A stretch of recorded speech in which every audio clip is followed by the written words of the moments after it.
السلام عليكم ومرحبا بكم معايا في وصفة جديدة. وصفتنا لنهار اليوم خبز الدار أو خبز الكوشة، مقادير جد مضبوطة. هنا راهي الخبز جد اقتصادي بدون بيض وأيضا بدون زيت.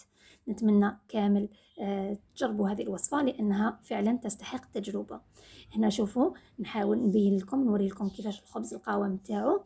شوفوا كيفاش نضغط عليه يعاود يولي بكل سهولة. شوفوا راه مقطن، راه هايل خفيف.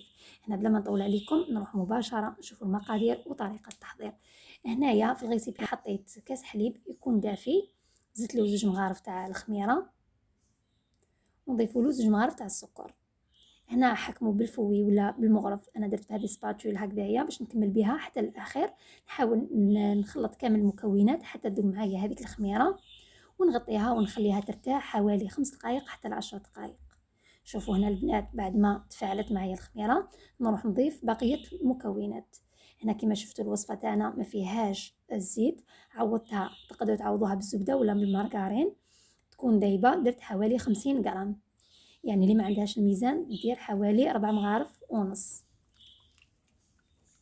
نكمل نخلط هكذايا بالسباتول تاعي ولا بالملعقه حتى يعني نخلط كامل مع بعض، ومباشره نروحو نضيفو الفارينه.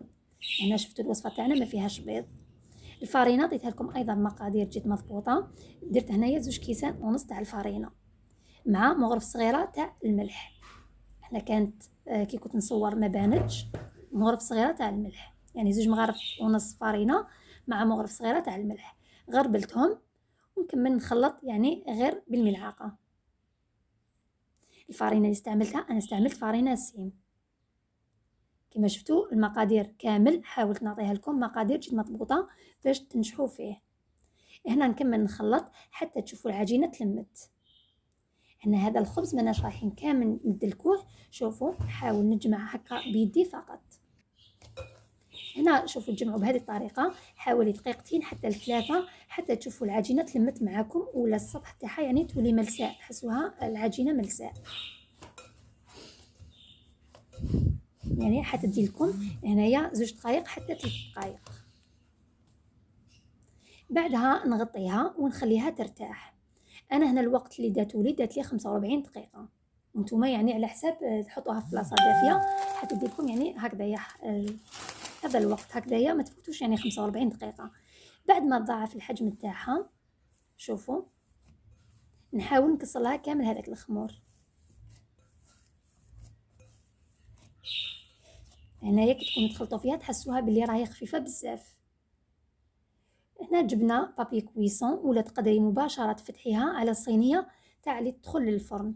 تقدري تدهني صينيه بالزيت، كما تقدري تدهنيها بشويه زبده وتترشي عليها شويه تاع الفارينه.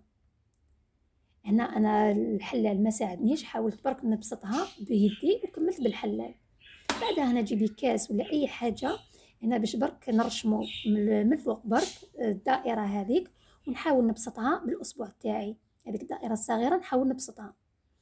هنا جيبي لام ولا كما تقدري جيبي سكين حاد وديري هذوك الخطوط، يعني تقطعي العجينه بلا ما توصلي للاسفل، يعني تقطعيها من الفوق فقط. هنا جبت فرشيطه وحاولت نثقب في الدائره هذيك الصغيره باش ما تعاودش تنتفخ معايا، وحطيت الخبزه تاعي داخل الصينيه وخليتها تختمر. هنا المره الثانيه تاع كي حطيتها تختمر دات لي 25 دقيقه. المره الاولانيه حطيت العجينه اختمرت لي 45 دقيقه، ودوكا كي قرصتها وكامل حطيتها 25 دقيقه.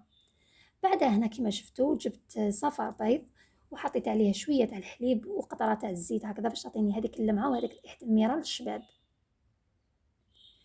هنا انا باش ندير هادو الزرارة عندي شويه سانوت وشويه جلفلان، نتيا ديري اي حاجه حبيتيها تفضليها في الخبز تاعك. هنا حطيت شويه جلجلان من الفوق وزدت دردرته من الجوانب. هنا الفرن تاعي كنت مشعلته على 180 درجه، وكل واحده على حساب الفرن يختلف من فرن لواحد اخر، يعني طيبيه عادي كيما ما طيبي اي خبز تاعك. هنا ندخلو للفرن كي نشوفوه تحمر من الاطراف نشعلو شويه من الفوق، يعني ماهوش راح يدينا الوقت طويل، يعني اقل من نص ساعه او رايح يوجد. شوفوا هنا دفى معايا الخبز، شوفوا راني نسيي نضغط لكم باش تشوفوا كيفاش يعاود يرجع بكل سهولة الخبز. شوفوا يجي لين، يجي هايل، يجي مقطن، يجي ولا أروع. يوالم في رمضان مع شريبة، ويوالم أيضا مع قهوة حليب، يجي ولا أروع. إذا عجبتكم الوصفة لنهار اليوم ما تنسونيش البنات لايك واشتراك، وإلى هنا أستودعكم الله الذي لا تضيع ودائعه. مع السلامة.